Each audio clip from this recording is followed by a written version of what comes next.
ketika Yesus bergantung di salib, pemimpin-pemimpin bangsa Yahudi mengejeknya. Orang lain Ia selamatkan, biarlah sekarang Ia menyelamatkan dirinya sendiri. Jika Ia adalah Mesias, orang yang dipilih Allah, juga prajurit-prajurit mengolok-olok Dia. Mereka menawarkan anggur asam kepadanya dan berkata, "Jika engkau raja orang Yahudi, selamatkanlah dirimu." Ada juga tulisan di atas kepalanya, "Inilah raja orang Yahudi." Salah seorang dari penjahat yang digantung itu menghujat Yesus, katanya, "Bukankah engkau Kristus? Selamatkanlah dirimu dan kami." Tetapi penjahat yang seorang lagi menegur Dia, "Tidakkah engkau takut kepada Allah, sebab engkau menerima hukuman yang sama? Kita memang layak dihukum, sebab kita menerima balasan yang setimpal dengan perbuatan kita. Tetapi orang ini tidak berbuat sesuatu yang salah." Lalu Ia berkata kepada Yesus, "Yesus, ingatlah aku apabila engkau datang sebagai raja." Kata Yesus kepadanya, "Aku berkata kepadamu, sesungguhnya pada hari ini juga engkau akan ada bersama-sama dengan aku di dalam Firdaus." Demikianlah sabda Tuhan. Terpujilah Kristus.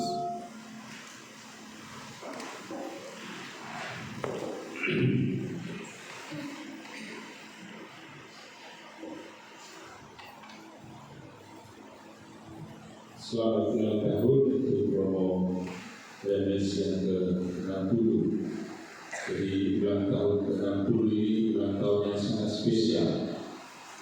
Ya, spesial bukan karena 60 saja, tetapi sebelum merayakan 60 tahun hari ini, ternyata ada kabar gembira yang dialami oleh Romo Clemens bersama teman-teman seangkatannya yang ditabiskan tahun 99. Jadi salah satunya itu terpilih kemarin menjadi Uskup Laratuka. Ya, Uskup Laratuka yang baru itu adalah teman seangkatan dari Romo Clemens. Jadi bukan hanya Romo Bartol saja yang sudah pindah itu, yang punya teman angkatan itu Insinyur Sesi yang sudah meninggal, tetapi ternyata pastor paroki yang ada di Praia ini punya teman-teman angkatan yang jadi uskup. Kalau saya sebelum, tapi mudah-mudahan nanti dia bisa jadi uskup sekarang pimpinan tertinggi Karmel seluruh dunia yang sekarang bertugas di Roma. Siapa tahu nanti dia bisa terpilih juga. Itu teman angkatan saya.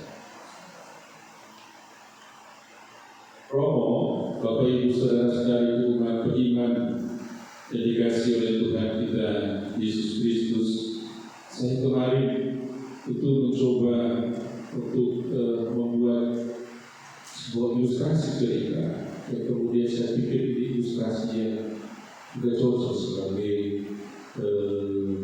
gambaran untuk menyampaikan tentang renungan saya pada hari ini berkaitan dengan Hari Raya Kristus Raja Semesta Alam. Alkisah itu ada dua orang bapak yang mereka merasa bahwa mereka sangat berdosa. Ya, berdosa dan bersalah kepada istri dan anak-anak, karena setelah sekian lama mereka menikah, ternyata dia sebagai kepala keluarga, sebagai bapak untuk anak-anak, dia belum bisa menafkahi istri dan anak-anak. Dan hampir setiap hari itu mereka bertengkar. Kalau bertengkar, dia sudah tidak bisa tahan lagi, maka barang-barang itu menjadi korban. Kalau bertengkar juga, kalau dia tidak bisa tahan lagi, maka anak itu menjadi sasaran. Istri dan anaknya takut sekali dengan dia. Anak-anaknya biaya pendidikan itu bukan pasti. Tidak bisa menyampaikan kepada bapaknya, karena kalau menyampaikan kepada bapaknya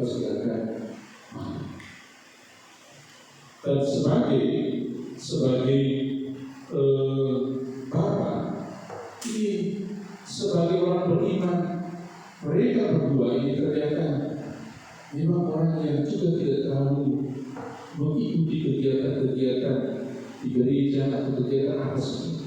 Jarang sekali mereka datang di gereja. Apakah itu juga karena ungkapan keputusasaan yang mereka lakukan, yang mengatakan bahwa ternyata Tuhan itu tidak menghadirkan berkat untuk mereka, tapi sebenarnya mereka keliru. Suatu ketika mereka berdua pergi ke alun-alun di kota, duduk di tempat itu untuk mencari inspirasi. Siapa tahu nanti mereka tiba-tiba ditemui oleh orang dan kemudian diberikan uang sejumlah banyak uang. Ternyata tunggu-tunggu di tempat itu kita juga. Duduk di tempat itu berharap nanti bisa jadi orang menawarkan pekerjaan untuk mereka. Ternyata sudah tidak. Terus kemudian keduanya ini putuskan untuk meninggalkan alun-alun itu. Dia jalan keluar berdua bersama orang yang lagi pusing ini. Tiba-tiba siang itu jatuh dan kemudian tersungkur di bawah tanah. Di depan tanah itu ternyata ada sebuah koin yang sudah penuh, koin yang sudah rusak, koin yang di dalam koin itu ternyata ada rupa gambar seorang laki-laki yang sudah buram, tidak bisa tahu persis. Kemudian si A ini mengambil koin itu. Dia rasa gembira sekali karena mendapatkan koin itu. Tapi si B ini dikatakan, apa yang kamu menyimpan koin yang tidak berguna itu? Buang saja koin itu. Tapi kemudian si A ini dia mengambil pikirannya, besok nanti saya mau ke bank, saya mau tanya di pegawai bank apakah uang ini punya nilai atau tidak. Kalau tidak punya nilai saya jual, tapi kalau punya nilai saya simpan. Esokannya dia pergi ke bank, tiba di bank, ternyata orang yang ada di bank itu katakan, saya juga tidak tahu. Tapi dia yakin bahwa ini punya arti. Terus pegawai bank itu katakan, besok kalau boleh nanti Bapak pergi ke kolektor yang mengumpulkan barang-barang kuno, barang-barang yang sudah tidak diketahui oleh orang pada saat ini. Nanti besok Bapak ke sana. Ternyata setelah dia pergi ke sana, koin yang tua itu koin yang tidak punya nilai, koin yang sudah tidak punya, yang sudah wajahnya itu tidak kelihatan dengan baik. Ternyata koin itu punya nilai yang sangat tinggi. Tinggi karena apa? Dia bisa dapat uang yang jumlahnya banyak. Tinggi karena ternyata dia bisa juga mempergunakan untuk kepentingan istri dan anak-anaknya. Dan setelah tiba di rumah, istri dan anak-anaknya itu merasa senang karena dia membawa uangnya cukup banyak. Romo, Bapak Ibu Saudara-saudariku umat beriman yang dikasihi oleh Tuhan kita Yesus Kristus, saya itu sengaja mengambil inspirasi tentang apa yang saya sampaikan tadi itu keterkaitan dengan bacaan Injil yang baru saja kita dengar bersama. Bacaan Injil yang mengungkapkan kepada kita tentang yang pertama, Yesus Kristus. Yesus Kristus yang hari ini ternyata tidak diakui oleh orang-orang Yahudi, tidak diakui oleh pemimpin-pemimpin Yahudi pada zaman itu, juga tidak diterima oleh para anggota dan kebanyakan orang yang tidak percaya dengan Yesus. Karena apa? Dia disalibkan. Rupanya dia sudah tidak nampak sebagai manusia yang gagah atau cantik atau indah seperti kita perawakannya. Rupanya dia itu hancur. Kenapa? Karena dia mengalami sejumlah macam penyiksaan-penyiksaan. Karena dia juga mengalami sejumlah macam penderitaan-penderitaan, ejekan-ejekan yang dialami oleh Yesus. Yang tidak bisa kita katakan dia sebagai seorang raja, sekalipun di atas tulisan salib itu ternyata terpampang tulisan inilah raja orang Yahudi. Apa yang bisa diandalkan dari seorang raja yang disalibkan? Apa yang diandalkan dari seorang raja yang kemudian tidak punya kerajaan, tidak punya juga raja yang membela dia? Tetapi di balik sesuatu yang ternyata tidak dipandang oleh orang-orang Yahudi, tidak dipandang oleh Agozo, tidak dipandang oleh tokoh-tokoh agama itu, ternyata dia punya nilai yang sangat tinggi, yang sangat istimewa, yang dihadirkan oleh Allah ke dalam kehidupan kita semua, yang kemudian membuat kita tidak hanya sebatas bersuka cita di dunia, tetapi ternyata bersuka cita juga di dalam kerajaan surga. Begitu sama seperti koin tadi, tidak menilai pusat ternyata mempunyai nilai yang sangat berharga. Yang pertama, maka kemudian bacaan kedua itu mengungkapkan kepada kita tentang siapa itu Yesus yang sesungguhnya. Yang tadi dalam bacaan kedua diungkapkan, walaupun dalam rupa Allah, ternyata dia tidak nampak sebagai Allah. Meskipun demikian, dia adalah Allah yang dihadirkan, putra Allah yang dihadirkan di dalam kehidupan umat manusia. Maka poinnya itu sebenarnya adalah poin yang mau dikatakan kepada kita semua.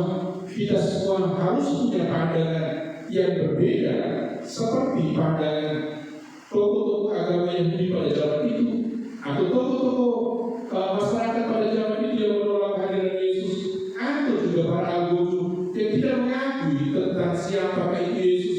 Ditambah juga dengan satu, yaitu salah satu orang yang kemudian disalibkan bersama-sama dengan Yesus, dan tidak juga memandang Yesus sebagai pribadi yang istimewa. Bapak Ibu, dia memang tidak dipandang, tapi dia punya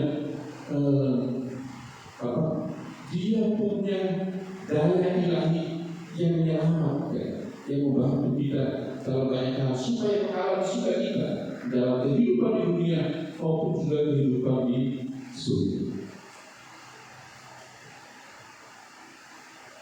Bapak Ibu, saudara-saudari umat beriman yang dikasihi oleh Tuhan kita Yesus Kristus, saya juga sengaja untuk mengambil dua tokoh dari kedua bapak tadi untuk mengungkapkan tentang dua tokoh yang disalibkan bersama-sama dengan Yesus. Dan saya katakan, dua orang bapak ini adalah dua orang yang sangat berdosa. Dua orang yang disalibkan oleh Yesus bersama-sama dengan Yesus adalah dua orang yang juga berdosa.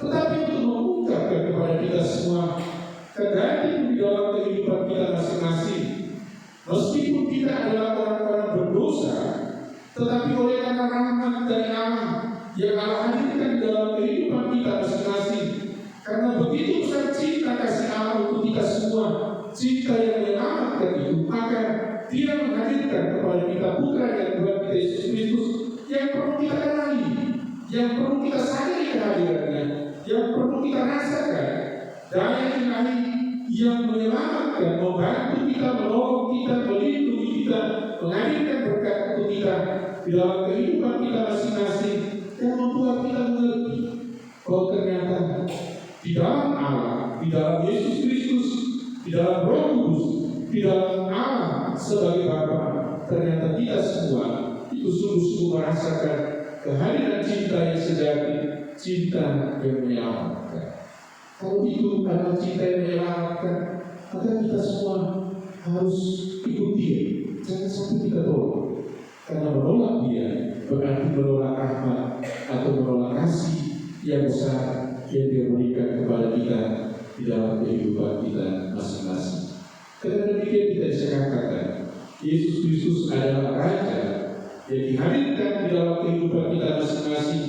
Dia adalah Raja yang memberikan berkat-berkat surga kepada kita di dalam kehidupan dunia ini, tetapi Dia juga yang akan memberikan berkat-berkat di dalam kehidupan kita semua ketika kita nanti beranjak dari dunia ini kepada kehidupan yang kekal. Romo, Bapak Ibu Saudara sekalian umat beriman yang dikasih oleh Tuhan kita Yesus Kristus. Tetapi ini saya renungkan sebagai titik akhir dari kesimpulan untuk mendefinisikan atau menjelaskan tentang siapa itu Yesus sebagai Raja semesta alam. Tetapi kalau kita runut lagi ke belakang, pengalaman-pengalaman selama 3 tahun tentang kehadiran Yesus Kristus atau kehidupan Dia dihadirkan di dalam kehidupan di dunia selama 33 tahun. Ternyata kita bisa melihat memang Dia adalah Raja semesta alam. Tidak hanya Dia memberikan pengampunan dosa, menawarkan sukacita surga, tapi Dia memang Raja semesta alam yang berkuasa terhadap alam semesta.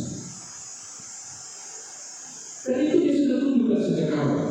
Maka saya katakan peristiwa ini menjadi peristiwa kesimpulan terakhir. Tapi sebelumnya itu ada banyak peristiwa. Peristiwa misalnya, mana ada roti, kemudian 2 ekor ikan, Dia ubah, ya, Dia perkandakan, kemudian membuat orang begitu banyak diselamatkan. Mana ada kemudian orang-orang sakit yang tidak bisa disembuhkan pada zaman itu, medis tidak sehebat zaman sekarang, tapi Dia bisa menyembuhkan itu. Tidak pakai obat, tapi dengan hanya memberikan berkat. Mana juga ada tiba-tiba orang-orang buta, orang-orang sakit atau apa saja kemudian bisa melihat, orang lumpuh bisa berjalan, orang yang sudah mati seperti Lazarus bisa dibangkitkan. Kemudian itu Raja semesta alam. Kita tidak mungkin ada mengalami itu. Atau mana juga ada tiba-tiba badai ketika para murid itu pergi menyeberang ke danau, tiba-tiba badai terus diredakan. Dia juga bisa berjalan di atas air. Maka saya itu pikir Dia sebagai Raja semesta alam ini, kehadirannya masih ada di tempat ini sekarang juga. Dan Dia memberikan berkat-berkat yang sama kepada kita untuk menghadirkan tentang jati dirinya sebagai Raja semesta alam. Ya, saya beberapa hari lalu itu lihat di YouTube ada suatu peristiwa yang cukup bagus, menarik sekali. Peristiwa di Eropa Timur ketika hujan keras mengguyur kira-kira beberapa hari, dan kemudian di bendungan yang di belakangnya, depannya bendungan itu ada kota yang cukup banyak orang tinggal di tempat itu. Ternyata airnya itu sudah tinggi, gelombang itu sudah mulai kelihatan. Terus di tempat itu hanya ada 1 orang uskup dan 1 orang imam yang mereka berdoa. Terus apa yang terjadi? Air yang sudah naik itu permukaannya kemudian turun begitu. Saya kemudian pikir, Yesus Kristus itu Raja semesta alam. Dia berkuasa, dan kuasanya itu Dia berikan kepada kita hanya sendiri soal kita percaya atau tidak. Kalau kita tidak percaya, memang kita tidak berkuasa. Tapi kalau kita percaya, kita beriman, kita berbuat baik dalam kehidupan kita, kuasa yang sama itu akan dihadirkan dalam kehidupan kita. Tapi saya yakin bahwa kuasa-kuasa Allah yang hadir dalam kehidupan kita banyak. Kita punya kesulitan dan segala macam yang kadang-kadang kita sulit untuk mengerti, ternyata Dia menghadirkan berkat untuk kita semua.